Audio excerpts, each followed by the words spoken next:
Ya. La primera prueba, el gran tema de la prueba, ¿cierto?, fue esfuerzo. Al principio vimos hartas herramientas que nos permitían llegar al cálculo del esfuerzo, de la fuerza interna y luego del esfuerzo. Vimos los distintos tipos de esfuerzo y básicamente eso fue lo que se evaluó. Luego en la clase anterior vimos deformación. Deformación y esfuerzo son los dos conceptos clave de esta asignatura y hoy día vamos a ver las propiedades de los materiales, que son características que tienen los materiales que nos permiten unificar estos dos conceptos, encontrar una relación entre esfuerzo y deformación. Ya ese es el objetivo de la clase de hoy día. Y esa correlación que tienen estas dos variables se da a partir de las propiedades mecánicas que tienen los materiales. Ya. En particular, hoy día vamos a estudiar un ensayo que se hace en laboratorio, que se denomina el ensayo de tracción. Quizás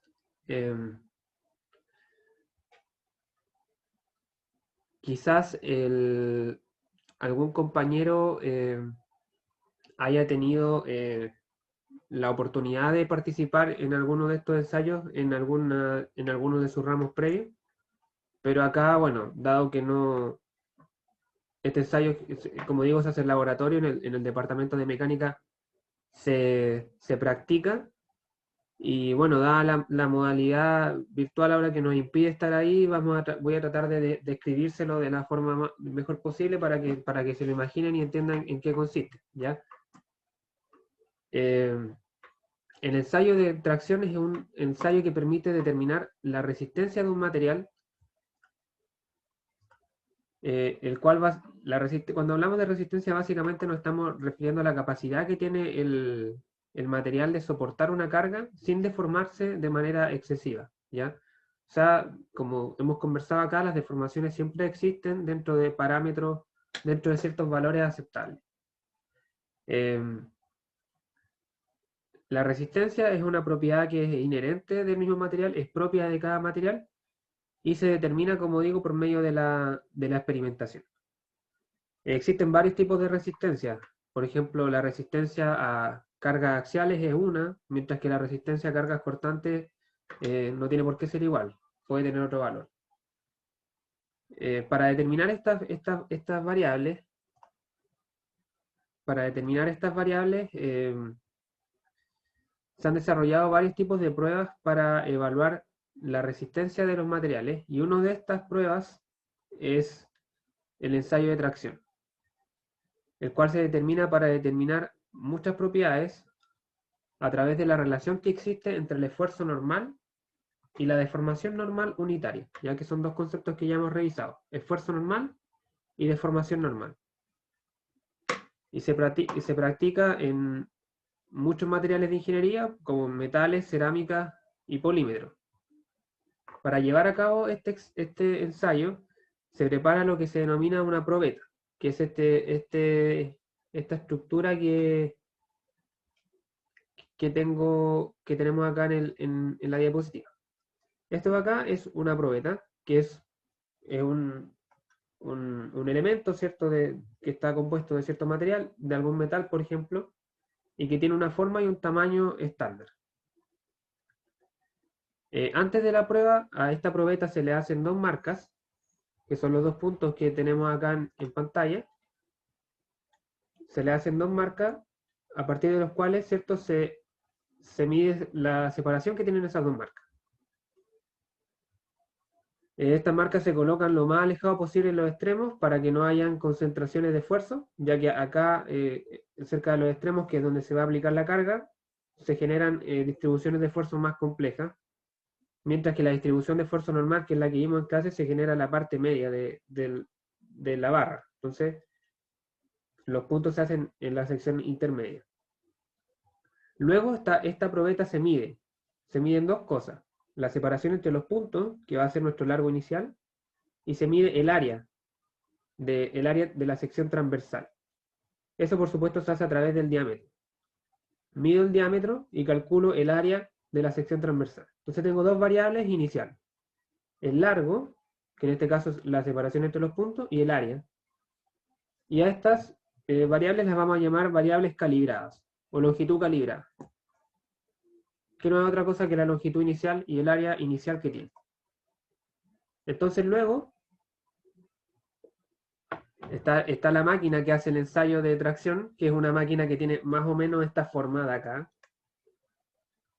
Ya, como digo, en el departamento de mecánica tenemos esta máquina y se pone la probeta acá al medio. Ya, se pone acá, acá al medio de la probeta, se engancha en sus dos, como si se fijan acá tenía como dos astas la probeta, esta y esta de acá. Esas dos astas se enganchan en la máquina y la máquina tiene una cabeza móvil, un cabezal móvil, que es la parte de arriba. Esta parte de acá se puede mover. Entonces, lo que va a hacer esta máquina es moverse hacia arriba para ejercer una carga sobre la probeta. Una carga axial. Ya, entonces, como digo, lo que va a hacer esta máquina es aplicar una carga sobre el espécimen en un régimen constante muy lento. La va a ir estirando de a poco, ¿ya? Va a ir tirando hacia arriba de la probeta de manera muy, muy lenta, para ir viendo cómo se deforma, hasta que la probeta se rompa. Entonces, esto está enganchado, acá la máquina va a hacer una fuerza sobre la probeta y la va a empezar a estirar, muy lentamente hasta que llegue el punto de ruptura. La máquina, ¿cierto?, está diseñada para que se pueda ir leyendo la carga que se está aplicando en cada momento, de manera a mantener el alargamiento uniforme. O sea, lo que busca la máquina, esta máquina, es que la barra se vaya alargando uniformemente. Es decir, que cada cierto lapso de tiempo se alargue lo mismo. Y te va entregando el valor de la carga. O sea, te está diciendo, ya, mira, ahora estoy aplicando 10 newton, ahora subí a 20 newton. Eso se va leyendo, ¿ya? La máquina tiene esa capacidad de ir entregándote ese dato. Entonces, durante el ensayo, se le aplica una carga, la probeta se estira, podemos registrar los valores de la carga aplicada, que en este caso vamos a denominarla con la letra P. Con esa carga luego vamos a calcular los esfuerzos y también cada cierto tiempo, esto igual se hace se hace de manera automática, pero en la práctica lo que se hace es cada cierto intervalo parar, digamos, y medir la longitud que tiene la barra en ese instante, ¿ya? La probeta se va alargando y en un instante X de tiempo tiene una longitud L. Yo a esa longitud L, restándole la longitud inicial, puedo obtener el delta, ¿cierto?, que es la deformación total que ha sufrido la barra hasta ese momento. Entonces, vamos midiendo dos cosas. Cada cierto tiempo, la máquina por sí sola va haciendo estas mediciones y te va entregando, ¿cierto?, dos cosas. La carga P y la deformación delta.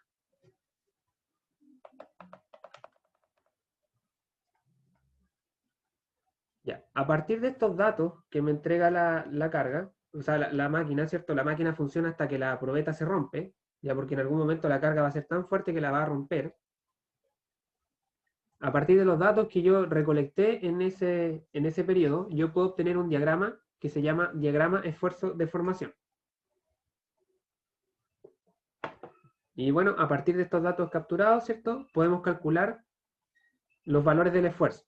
Como nosotros capturamos la carga y al principio medimos el área inicial, podemos calcular el esfuerzo en cada instante. Podemos calcular distintos valores de esfuerzo para distintos instantes de tiempo.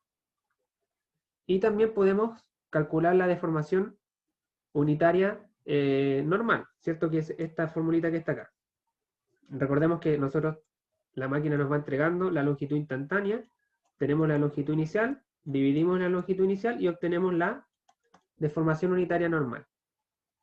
Entonces, vamos calculando para cada instante de tiempo el valor del esfuerzo y el valor de la deformación.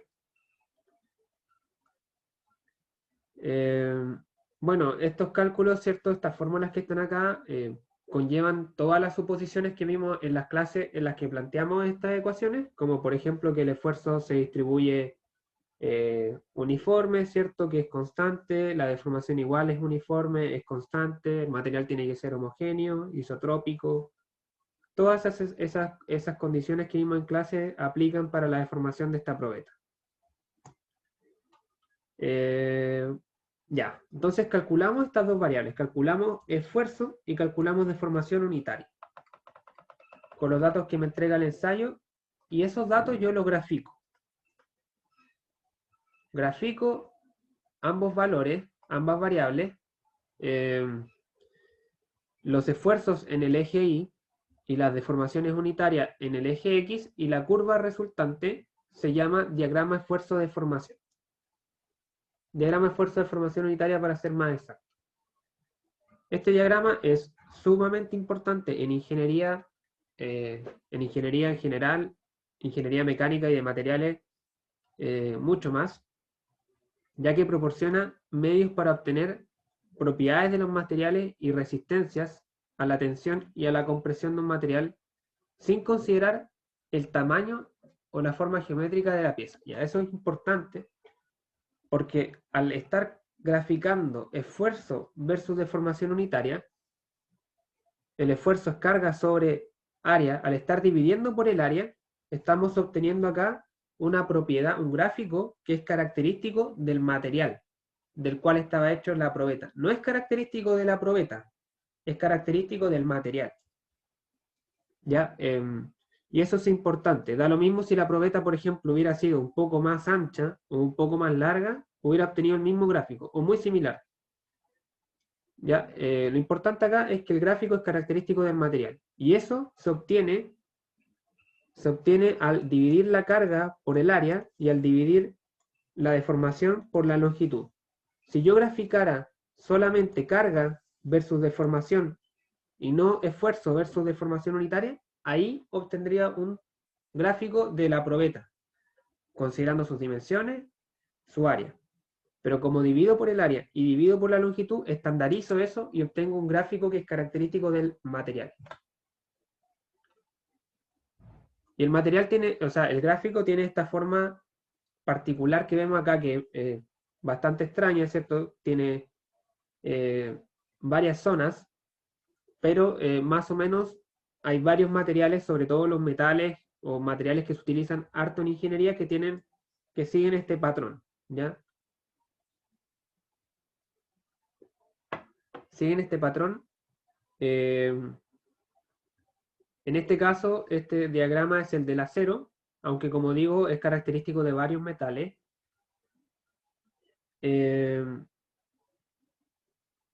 Y como digo, tiene 4 zonas características. La primera zona, que es esta de acá, la vamos a denominar región elástica. La segunda zona, que es esta de acá, la vamos a llamar fluencia. La tercera zona la vamos a llamar endurecimiento por deformación. Y la última zona la vamos a llamar estricción. Y ahora vamos a ver más o menos qué es lo que pasa en cada una de estas, regiones. Ya, la primera zona, como dije, es la región elástica. Es la región elástica. ¿Por qué se llama región elástica? Bueno, porque el material en esta región se deforma lo que se denomina elásticamente, ¿ya? Y esa es una deformación que es característica cuando un material se deforma, al aplicarse una carga, se deforma, se alarga o se contrae, pero si yo dejo de aplicar la carga, el material retorna a su longitud y forma original. Si el material tiene la capacidad de volver a su longitud y forma original, vamos a decir que esa es una deformación elástica. ¿Ya? Es como el nombre lo dice, como cuando tienen un elástico. Ustedes lo estiran, lo sueltan y el elástico vuelve a ser como era como antes. Esa es una deformación elástica. Estas deformaciones ocurren en la probeta en la zona 1, que es la región sombreada que está acá en la figura, la zona 1. En esta zona las deformaciones son pequeñas en comparación con las que suceden después, ¿ya? O sea, fíjense que acá tenemos esto de deformación elástica comparado con toda la deformación que hay después, es bastante menor, ¿ya? Está bastante restringida la deformación que se puede llegar a sufrir acá. Otra característica de esta zona es que la gráfica es una línea recta. Ya ustedes las pueden ver acá en el dibujo, es una línea recta. que parte desde cero y llega hasta un punto acá, que es el punto A. Entonces, al tener una línea recta, lo que nos está diciendo el gráfico es que existe una relación de proporcionalidad, ¿ya? Yo puedo construir la ecuación de esa recta y voy a obtener una relación proporcional entre el esfuerzo y la deformación. Los materiales que presentan esta relación proporcional se dicen que son materiales linealmente elásticos, ya porque tienen una primera zona que es lineal. El límite superior de esta zona se denomina límite de proporcionalidad. Límite de proporcionalidad. El punto A en este caso, que es donde se deja de tener esta relación lineal entre esfuerzo y deformación, se llama límite de proporcionalidad. Si el esfuerzo aumenta un poco sobre el esfuerzo del punto A, sobre este esfuerzo que está acá, el material va a seguir siendo deformado elásticamente, pero ya se va a romper la relación lineal entre esfuerzo y deformación.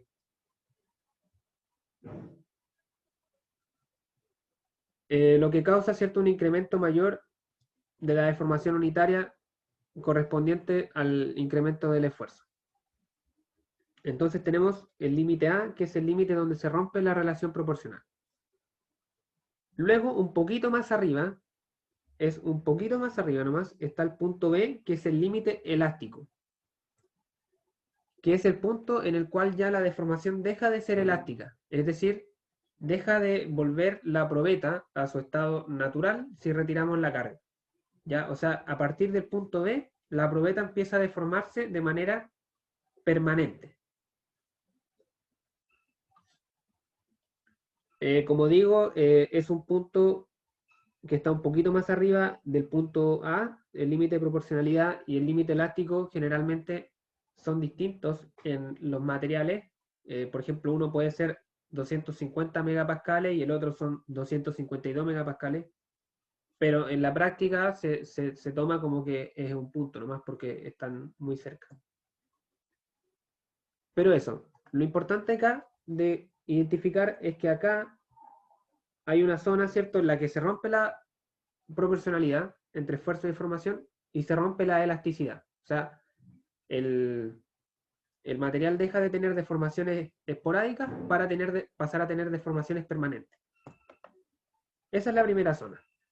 Región elástica, tenemos deformaciones no permanentes y tenemos una proporcionalidad, una relación proporcional entre esfuerzo y deformación. Esas son las principales características de cómo se deforma el material en esa zona. Luego, el material pasa a una zona que se llama fluencia. Un ligero aumento nos lleva al punto C, ya que es un tercer punto que está acá en esta vecindad de puntitos que hay acá, que es el punto C, y este punto se conoce como punto de fluencia, ya que es donde el material se empieza a deformar permanentemente y empieza, como lo dice el nombre, empieza a fluir. Ya en esta zona empieza a ocurrir una deformación que ya no es elástica, sino que se denomina deformación plástica. Ya cuando las deformaciones son permanentes, se denomina deformación plástica. A partir de este punto y todo lo que queda del gráfico para acá, tenemos deformación plástica. Ya no es elástica, es plástica. Si yo retiro la carga, el material sigue deformado.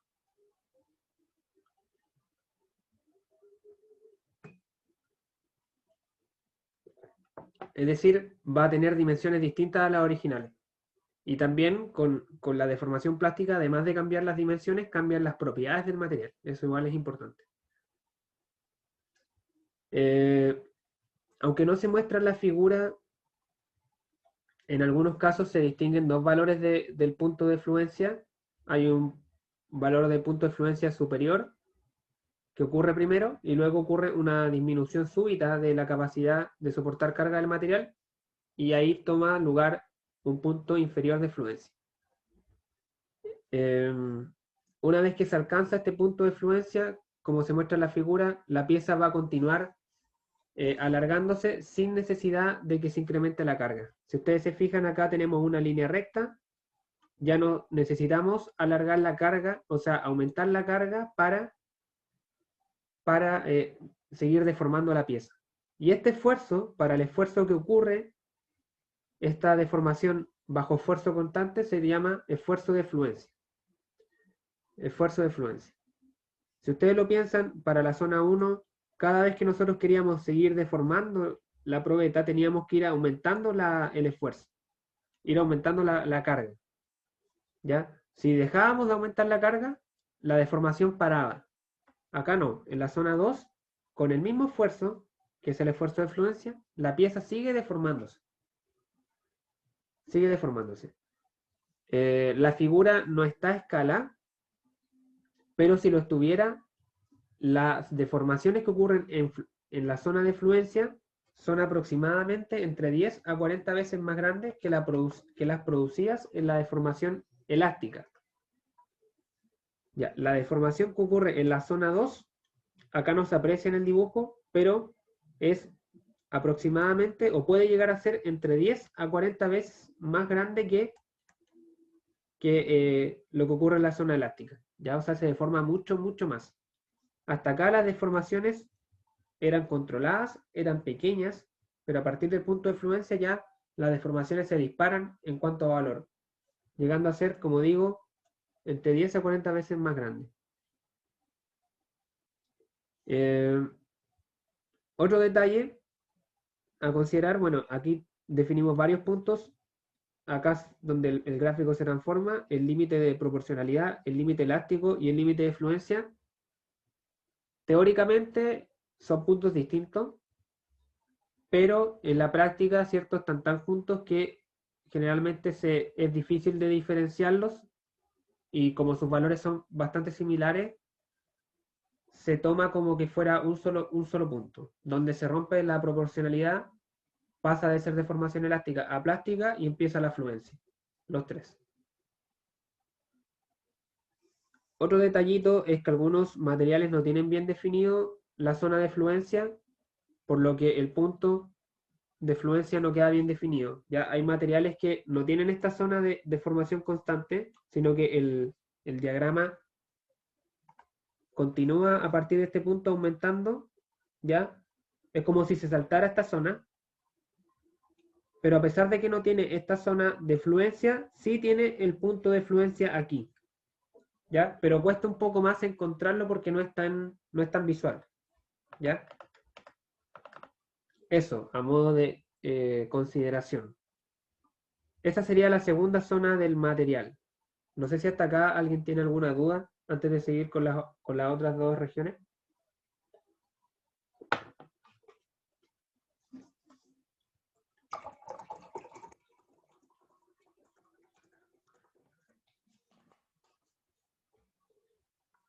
Me parece que no.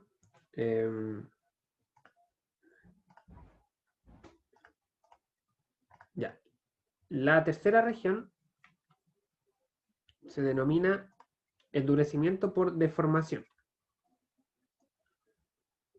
Si continúa la fluencia, va a llegar a un punto en que el material no va a seguir deformándose, estando sometido al esfuerzo de fluencia.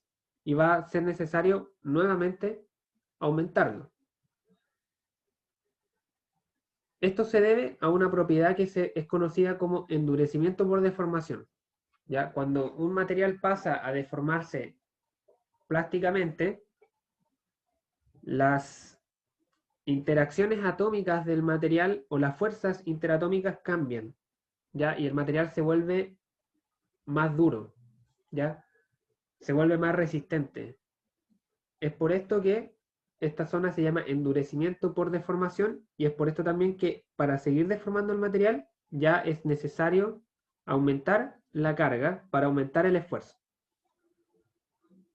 Bueno, a partir de esta zona, ¿cierto? Se obtiene una curva que se eleva continuamente, ya no es una recta, sino que es una curva exponencial, que tiene la forma que vemos en el gráfico. y ¿cierto? El material se sigue deformando a medida que yo aumento el esfuerzo hasta que se llega a un esfuerzo máximo, que es este esfuerzo de acá, el cual se llama esfuerzo último. A lo largo de esta etapa y mientras la probeta se va alargando, el área de la sección va disminuyendo, ¿cierto? Imagínense que ustedes están estirando la probeta se alarga, por tanto sus otras dos dimensiones disminuyen, ¿ya? Y el área se va haciendo más estrecha. Esta disminución en esta zona es uniforme a lo largo de toda la longitud que calibramos al principio, ¿ya? Hasta este punto. ¿Ya? Hasta este punto tenemos deformaciones uniformes todavía, ¿ya? No hay deformaciones localizadas, ¿ya? La probeta se sigue alargando, el área va disminuyendo y se llega a un esfuerzo máximo que se llama esfuerzo último. Esa sería la tercera etapa. La cuarta etapa es la que se denomina estricción.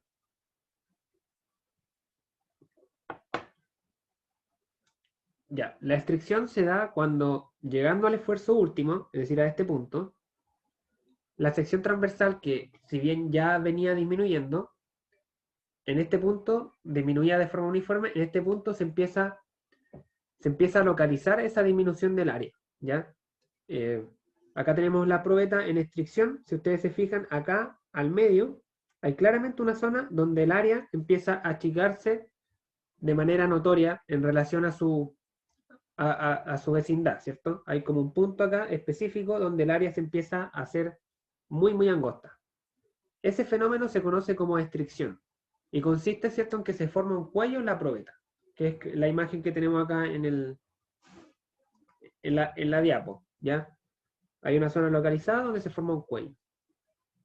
En esa zona, la probeta se va alargando cada vez más y como el área transversal de esa zona decrece continuamente, el área más pequeña, al ser más pequeña, ¿cierto? En esta zona el área va a perder su propiedad de soportar carga.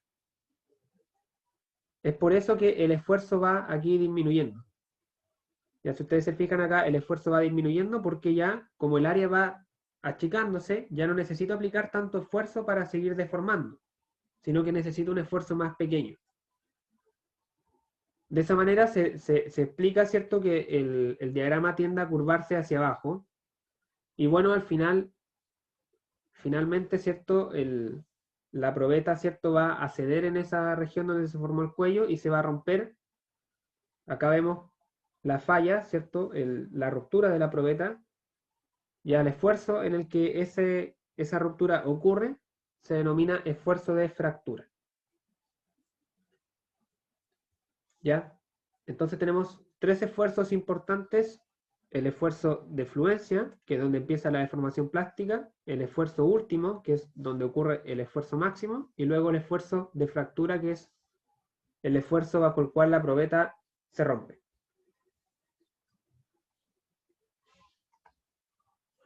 Y ese sería el diagrama esfuerzo de formación. Esfuerzo de formación. Son 4 zonas: deformación elástica y proporcional hasta el punto de fluencia. Luego tenemos fluencia, en la cual existen deformaciones plásticas mucho mayores, manteniendo el esfuerzo constante, hasta que empieza el endurecimiento del material, por lo cual necesito volver a aumentar el esfuerzo. Obtengo una curva creciente hasta que llega a un punto máximo donde el área empieza de manera localizada a estrecharse, a disminuir. Al disminuir el área, disminuye la capacidad de esa área más pequeña de aguantar este mismo esfuerzo último, por lo tanto el esfuerzo tiene que bajar también. Bajo el esfuerzo, pero la probeta sigue deformándose hasta llegar a un punto en el que ya simplemente se rompe.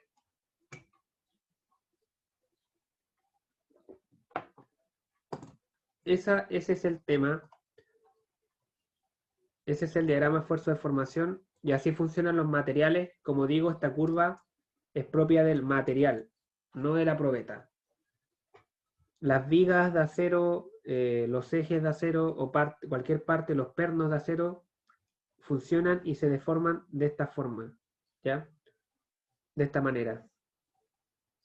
Deformación elástica al principio, fluencia, endurecimiento y estricción hasta que se rompen las piezas.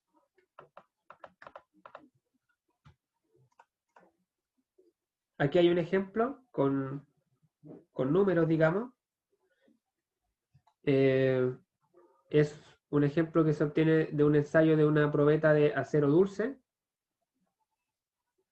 De acero dulce, ¿cierto? La cual se comienza a cargar desde cero.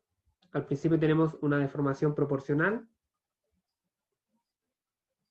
entre el esfuerzo, ¿cierto? Y la deformación unitaria. Ese comportamiento lineal se mantiene hasta el límite de proporcionalidad, que es este punto de acá.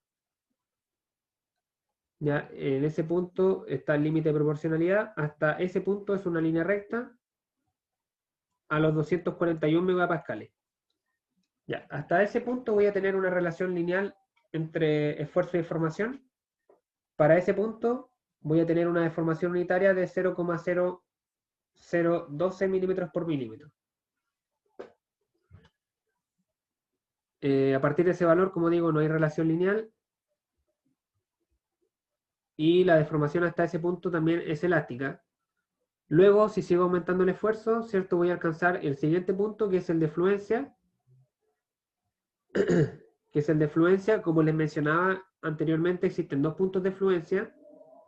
El primero es el punto de fluencia superior, que en este caso son 262 megapascales. Ya, en ese punto el material pierde su capacidad de soportar esfuerzo, por lo que su resistencia baja hasta un punto de fluencia inferior, que es este 248 megapascales. A partir de este punto, la deformación va a ser plástica. Ya, a partir de este punto, la deformación pasa a ser plástica.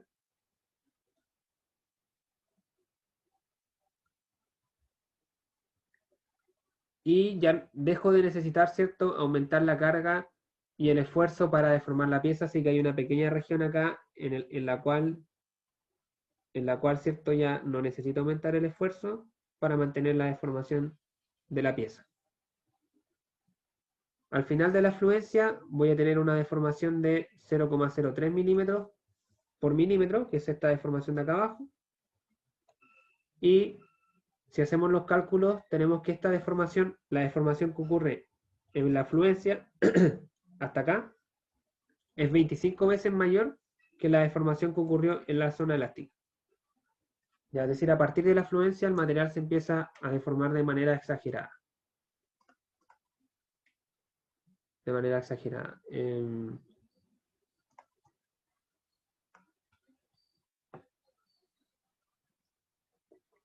Cuando se llega a este punto, que es donde termina la fluencia, el material va a comenzar a endurecerse, por lo que ya necesito volver a aumentar el esfuerzo para seguir deformando, deformación uniforme, hasta el esfuerzo último, en este punto, que se alcanza un valor del esfuerzo de 434 megapascales. En ese punto va a comenzar la estricción, es decir, en alguna zona localizada se va a comenzar a disminuir el área de la probeta. Por lo tanto, voy a pasar a necesitar esfuerzos menores para continuar la deformación uniforme. Disminuyo el esfuerzo, sigo deformando, sin embargo, continúa la estricción, el área se hace cada vez más pequeña hasta que se rompe en el esfuerzo de fractura, que en este caso ocurre a los 324 megapascales. Y la deformación final, un instante antes de la ruptura del material, es de 0,38 milímetros por milímetros, lo cual es 317 veces mayor que las deformaciones que ocurrieron hasta la zona elástica, hasta acá. O sea, a partir de la deformación plástica, como digo, se empieza a deformar de manera exagerada el material.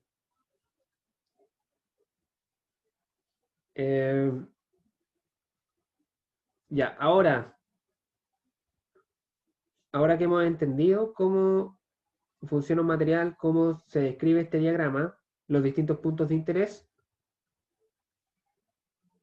hay un tema importante que quiero plantear, y es el siguiente. Nosotros cuando vimos diseño, ¿cierto? Cuando vimos diseño de piezas, ¿cierto? Nosotros diseñábamos a partir de un esfuerzo que llamamos esfuerzo admisible, ¿cierto? Que era igual al esfuerzo de falla, que es una propiedad del material, ¿cierto? El esfuerzo de falla, dividido en un factor de seguridad. Ahora, les pregunto a ustedes, ¿cuál creen en este gráfico que es el esfuerzo de falla? ¿Cuándo creen ustedes que se considera que el material falló? ¿O cuándo me deja, entre comillas, de servir para una estructura o para una máquina? ¿Cuál de estos esfuerzos de acá ustedes creen que es el esfuerzo de falla? 262. 262, dicen por acá, compañero. ¿Alguien se atreve? El último, profe, el último punto, el 324, Este, ¿o no? Sí. ¿ya? ¿Quién dice otro? O si quieren alguien fundamentar su respuesta, igual lo puede hacer. Yo creo que el punto 262, porque desde ese punto en adelante empieza la deformación plástica. Y no creo que queramos una estructura que se empiece a alargar o estirar así sin poder volver a la forma original. Ya, correcto. Lo que dice el compañero está súper acertado. Nosotros cuando fabricamos una estructura o una máquina, más que esperar que no se rompa, que es lo que pasa en este punto, nosotros queremos que no se deforme plásticamente, o sea, que mantenga sus dimensiones. Entonces, si lo piensan, un ejemplo súper práctico, si ustedes tienen una silla, ustedes esperan que la silla siempre tenga la misma forma, no que se empiece a deformar de manera permanente. Entonces, el esfuerzo para el cual nosotros consideramos que el material comienza a fallar es cuando comienza la deformación plástica. Y ese es el punto de fluencia, ¿ya? Que en este caso hay dos, ya cualquiera de los dos valores en realidad está bien, pero generalmente se toma el menor por un tema de que, por lo mismo, porque es menor. Es mejor siempre ponerse en un caso peor, que en este caso es el valor menor. Pero básicamente creo que se lleva la idea acá de que uno como ingeniero diseña cosas para que no se deformen plásticamente más que pensando en el punto en el cual se van a romper. Ahora, hay ciertos diseños que consideran el esfuerzo último, ¿ya? Hay ciertos diseñadores que lo consideran ese esfuerzo en vez de fluencia y ponen un factor de seguridad más grande. Por ejemplo, no sé, estoy poniendo un ejemplo al aire. Si yo considero el esfuerzo de fluencia, puedo aplicar un factor de seguridad de 1,5, ¿ya? Y de esa manera esto me va a dar X, ¿ya? Un valor X de esfuerzo admisible. Pero también es válido, desde cierto punto de vista, considerar, por ejemplo, el esfuerzo último y considerar un factor de seguridad más grande, por ejemplo, un factor de 3,5. Y bueno, acá no estoy haciendo la matemática real, pero para que me dé el mismo X, ¿ya? También es ¿cómo se llama? Es válido. Es válido, pero lo importante de entender es que aquí está el mensaje de que nosotros buscamos que la estructura de la máquina no se deforme de manera plástica. Lo bueno, eso sí, de la deformación plástica, lo bueno de la deformación plástica es que como es tan grande, ¿cierto? Hay un rango de valores muy grande, uno la puede ver, se da cuenta cuando algo se está deformando plásticamente, entonces yo puedo cambiar la pieza, por ejemplo, cuando está acá, ya me puedo dar cuenta de que se está deformando y la puedo cambiar antes de que se rompa y eso pasa a mayores.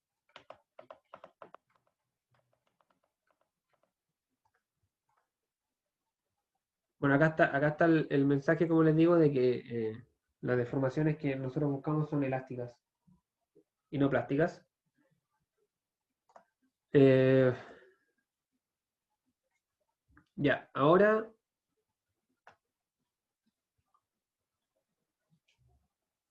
vamos a ver lo que es la diferencia en general que existe entre los dos tipos de materiales más comunes, que son los materiales dúctiles y frágiles.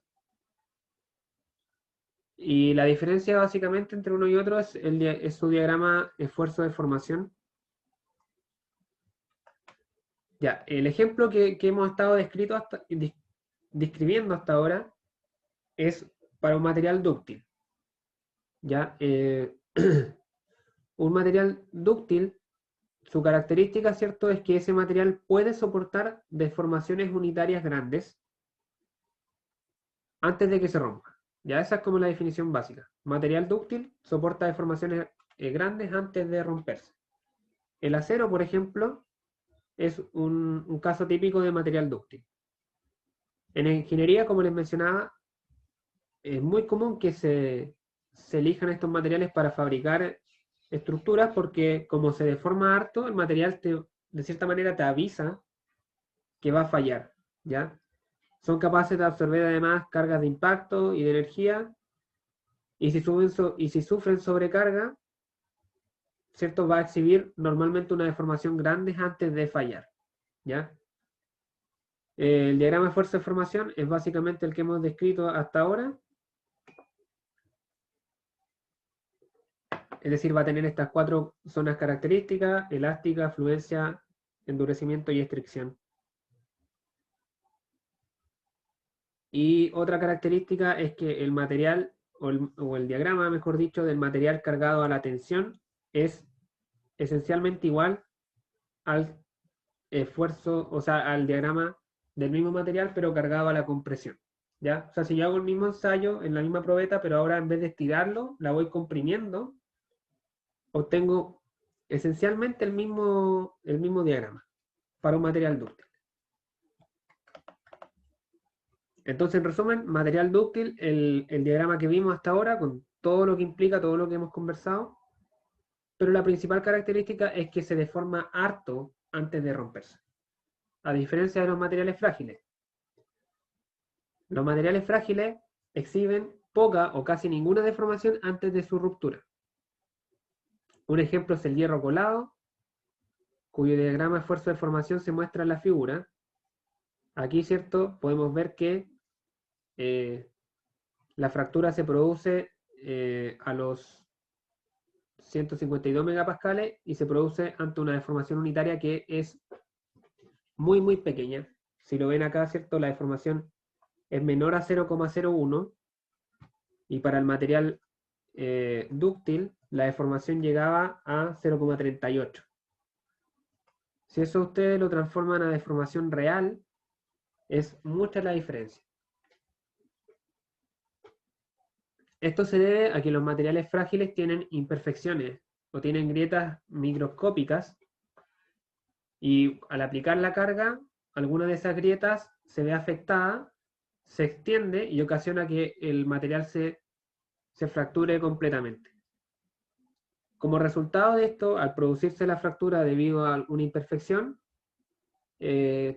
también conlleva a que la ruptura del material sea un tanto aleatoria porque puede que la carga llegue a una grieta de manera muy rápida o puede que llegue de manera más tardía y este valor de acá es un poco más inexacto que los valores del diagrama de un material dúctil.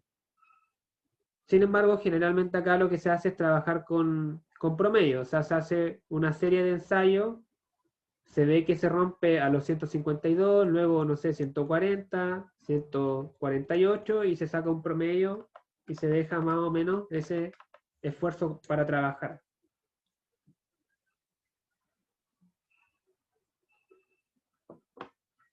Otra diferencia con los materiales dúctiles es que, como les decía, los materiales dúctiles tienen más o menos la misma resistencia a la tensión y a la compresión, pero los materiales frágiles van a presentar mucha más resistencia a la compresión que a la tensión.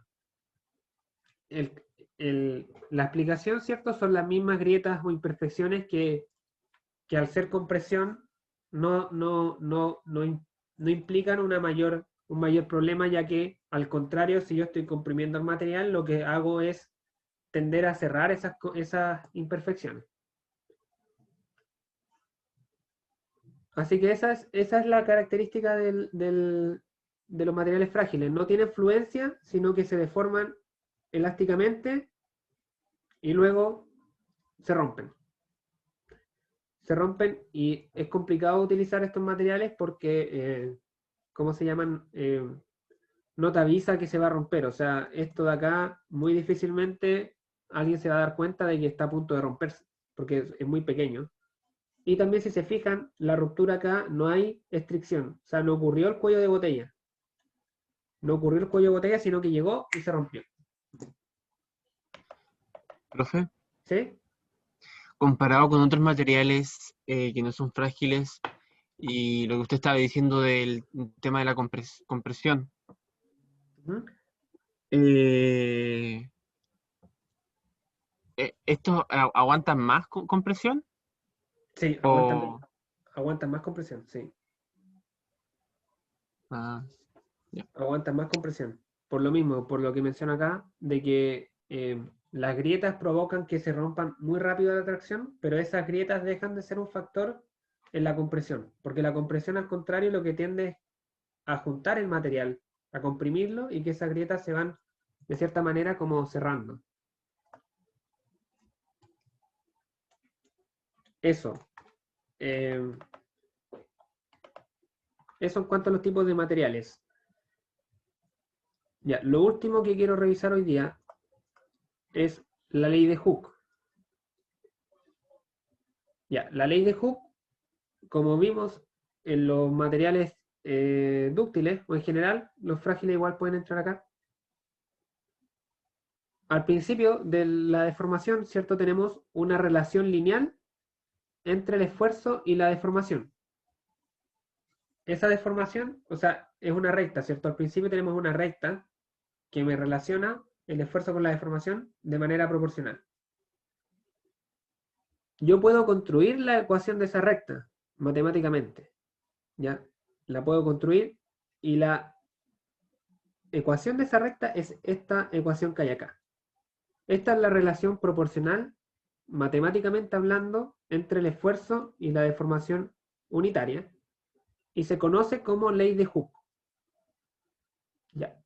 Esta constante que hay acá, que no es otra cosa que la pendiente del diagrama esfuerzo-deformación, ¿ya? Se llama módulo de elasticidad o módulo de Young. ¿Ya? Si volvemos al diagrama, aquí la pendiente de esta recta se llama módulo de elasticidad o módulo de Young. Y me permite, ¿cierto?, relacionar el esfuerzo con la deformación unitaria mediante la ley de Hooke. Tiene la misma idea de fondo de la ley de Hooke de lo elástico, ¿ya? De hecho, Hooke descubre esta regla en resortes, ¿ya? Como digo, esta variable de acá es el módulo de Young, es una propiedad característica de los materiales, ¿ya? Cada material va a tener su propio módulo de elasticidad. Y podemos observar, ¿cierto?, que esta variable no tiene dimensiones. O sea, perdón, no es que no tenga dimensiones, tiene dimensiones de esfuerzo, ¿ya? Si acá llevamos esta ecuación a unidades, ¿cierto? Los esfuerzos están en pascales. El módulo de Young no sabemos qué unidad tiene y la deformación unitaria es milímetros por milímetro, lo cual en el fondo es algo adimensional. Por lo tanto, para que esta ecuación tenga consistencia, esto tiene que estar también en pascales.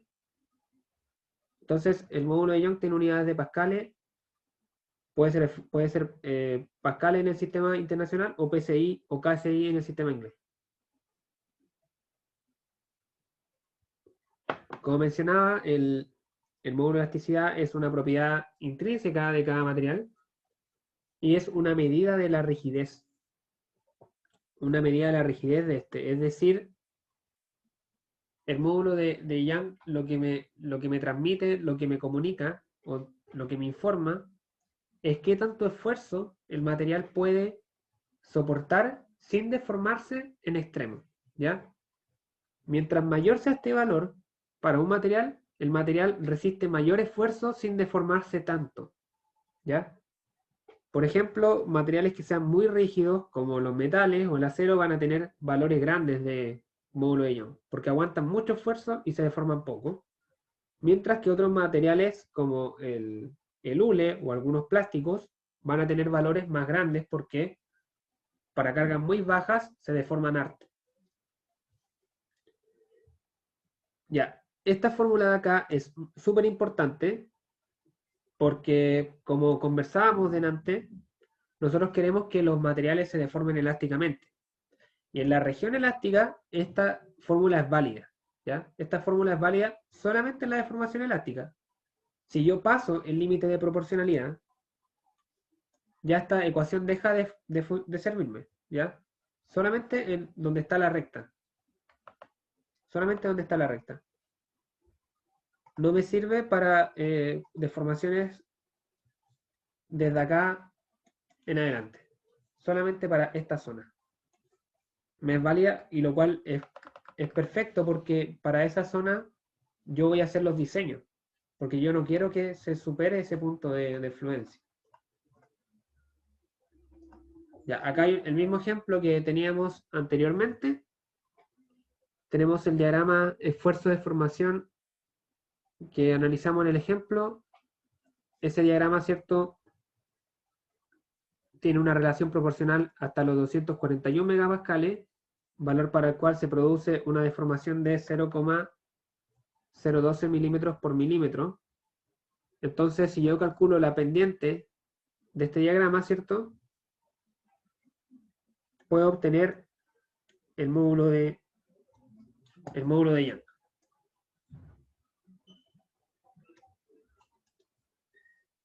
Básicamente, ¿cierto?, lo que hago es armar este triángulo, ¿cierto?, y calcularle la pendiente.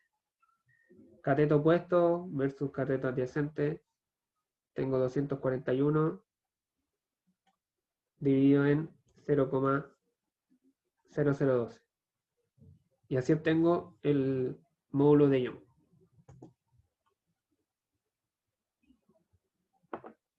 ¿Dudas hasta acá?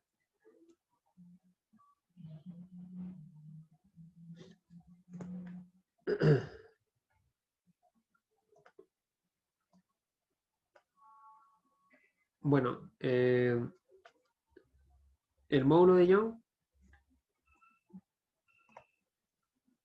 como digo, es súper importante porque me permite relacionar esfuerzo con deformación. Me permite, en otras palabras, si yo conozco el esfuerzo, conociendo el módulo de Young, puedo calcular la deformación. Y viceversa también. En general, el módulo de Young, nosotros no lo tenemos que calcular porque es una propiedad del material. Está todo tabulado, está en tablas, en los libros. En todos lados sale el esfuerzo, el módulo de Young del acero es tanto, el módulo de Young del aluminio es tanto. Entonces, de la ecuación, esfuerzo, módulo de Young y deformación, esta variable por lo general va a ser conocida. Lo que me deja dos variables, que yo puedo conocer una y determinar la otra. Por ejemplo, si yo conozco el esfuerzo al cual está sometido un material, y sé que el material es acero, por lo tanto conozco su módulo de Young, puedo calcular su deformación unitaria. Y eso es lo relevante al final del día de esta ecuación. Y lo vamos a ver de manera brevemente en un ejemplo, que es este ejemplito que hay acá. Tenemos una barra de acero, la cual tiene una sección transversal rectangular, acá están las medidas, y está sometida a una carga axial de 80 kN. Y queremos determinar cuánto se alarga la barra. ¿Ya? Vamos a ver este ejemplito para ir terminando la clase del día de hoy. Acá está el ejemplo. Entonces,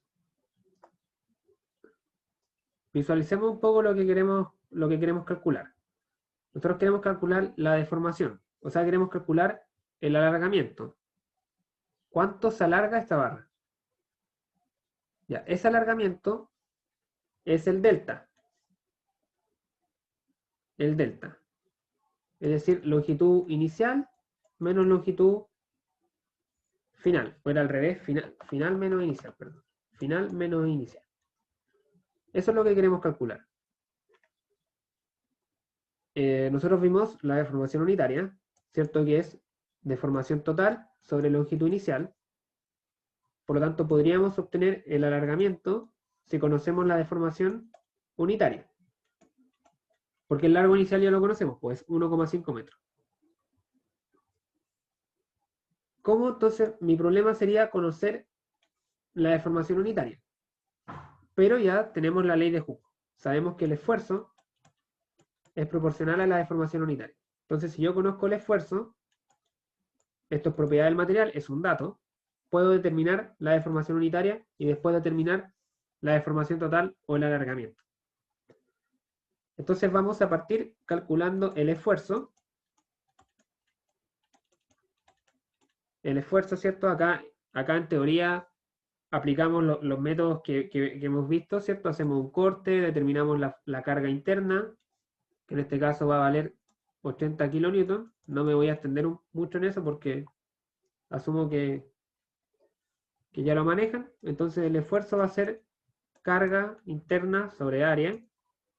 La carga es de 80 kilonewton y el área, ¿cierto? Es de esta área de acá, la sección transversal, de 100 milímetros por 50 milímetros.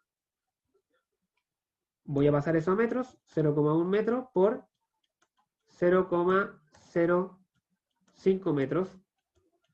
Y eso me da un esfuerzo de 16 megapascales.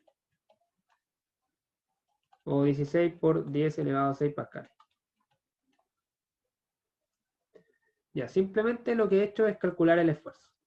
Ahora vamos a aplicar la ley de Hooke. Profe, ¿Sí? ¿y este esfuerzo tiene un nombre específico? Es esfuerzo normal. Esfuerzo normal. Y en este caso es tensión. Ya. Tensión, ¿sí? Es una carga axial que está estirando la barra. Ley de Hooke, entonces tenemos esfuerzo igual a módulo de Young por deformación unitaria. Nosotros conocemos el esfuerzo, lo acabamos de calcular. El módulo de Young, el ejemplo dice que acá el barra de acero, ¿cierto? El módulo de Young del acero lo calculamos recién, ¿cierto? Nos dio 200 megapascales, 200 gigapascales, perdón. Entonces vamos a despejar la deformación unitaria y nos va a quedar que es esfuerzo normal sobre módulo de Young. Esfuerzo normal sobre módulo de Young. Serían entonces 16 megapascales sobre 200 gigapascales. Estos son 16 por 10 elevado a 6 pascales y estos son 200 por 10 elevado a 9 pascales. Hago la división y esto me va a dar 80 por 10 elevado a menos 6. A menos 6. Adimensional. Pero como es deformación, lo puedo expresar, ¿cierto?, en milímetros por milímetros.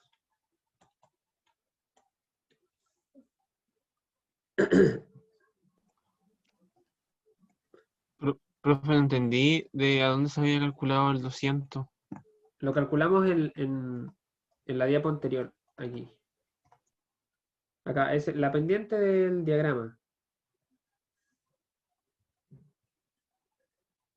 Es la pendiente del diagrama, simplemente lo calculamos, ¿cierto?, dividiendo el esfuerzo del límite proporcional dividido en la deformación que se genera en ese punto.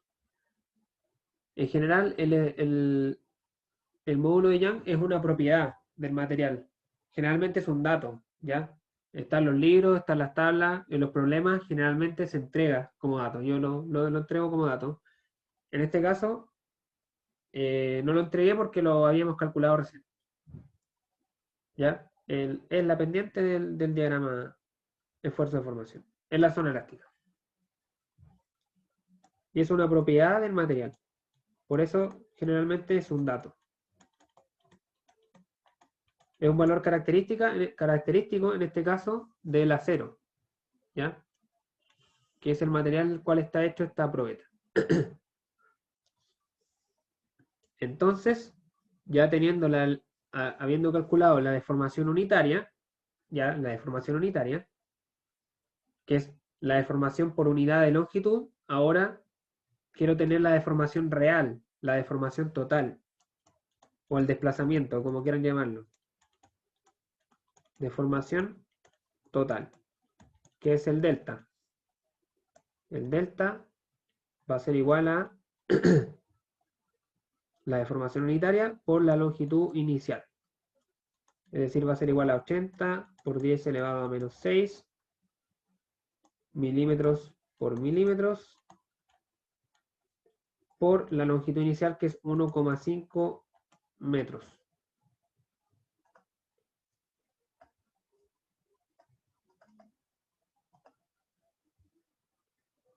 Y eso me da 120 por 10 elevado a menos 6 metros. Esto que está acá es un micrómetro. Es un micrómetro. O sea, podríamos decir que la deformación total que sufrió nuestra barra es de 120 micrómetros. O sea, es muy, muy pequeña. Considerando que se mantiene en la zona elástica, es normal tener valores pequeños. Entonces, la longitud final de nuestra barra serían, ¿cierto?, los 1,5 metros más los 120 micrómetros. Eso da 1,500000012.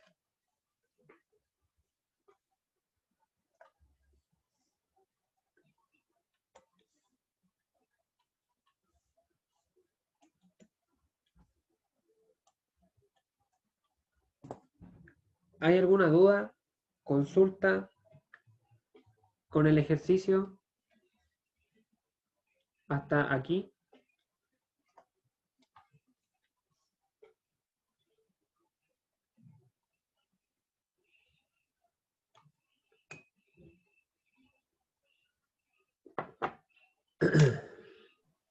Profe, que a mí se me quedó pegado cuando habló acerca de la parte final de la deformación total. ¿Ya? Esa es, Dime. solamente despejó ahí la...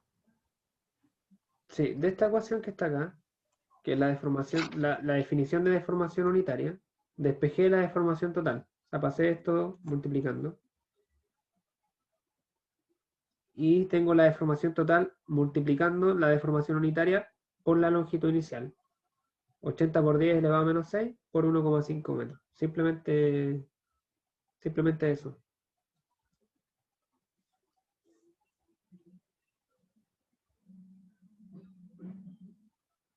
Más que la fórmula, me interesa quizás que reconozcas que la deformación unitaria es la deformación por unidad de longitud que tiene la barra.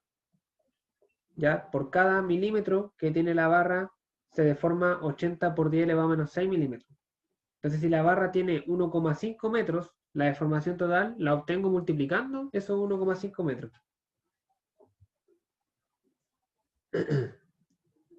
Eso básicamente. Aquí está el desarrollo, comentado igual. Y bueno, eso chicos, de mi parte, hasta acá la clase de hoy día. Creo que fue una clase bastante interesante porque vimos un tema súper importante que son las propiedades de los materiales, vimos el ensayo de tracción, qué significa, el resultado que se obtiene de ese ensayo, que es la curva fuerza de formación, las distintas etapas que forman esta curva. Luego vimos la diferencia entre materiales dúctiles y frágiles y finalmente terminamos describiendo matemáticamente una de estas 4 zonas, que es la zona elástica, que es la zona en la que me interesa que el material se comporte. La describimos matemáticamente a partir de la ley de Hooke, que me va a ser de gran ayuda, me va a permitir realizar un sinfín de cálculos de deformaciones a partir de esfuerzos que yo vaya obteniendo a lo largo de distintos tipos de cargas que se vayan aplicando a elementos mecánicos. Así que no sé si alguien más tiene alguna duda o quiere comentar algo para ir finalizando.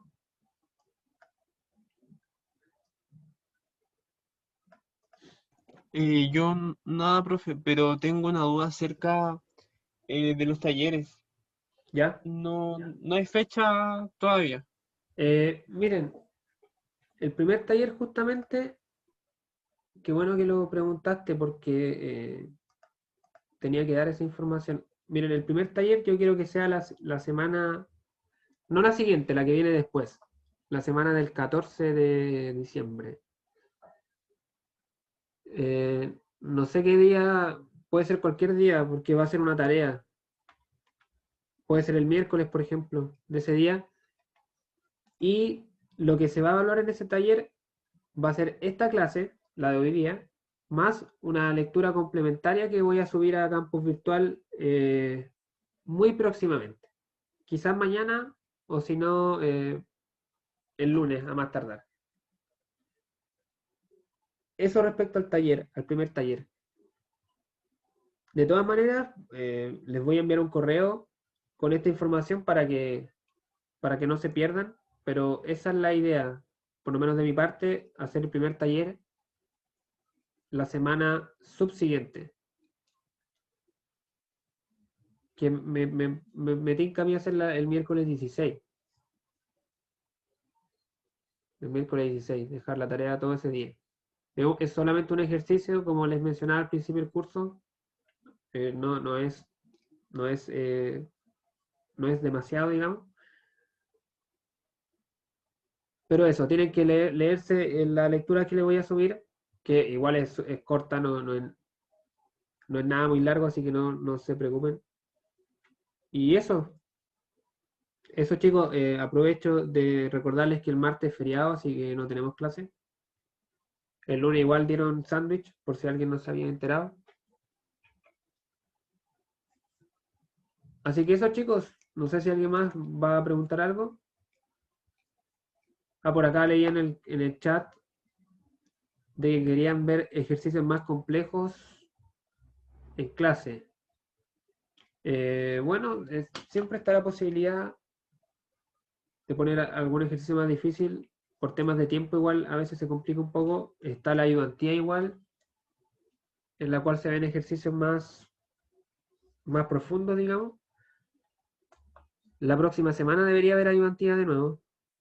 Así que los invito a que participen de esa instancia y también que vayan viendo los materiales que se suben cada semana al campus virtual de ejercicio. Así que eso chicos, si nadie va a preguntar nada más, me despido y que tengan un buen término de semana y nos vemos ya el próximo jueves. Hasta, hasta la próxima. Chao, profe, La que esté bien. profe. Chao, chao, que estén bien.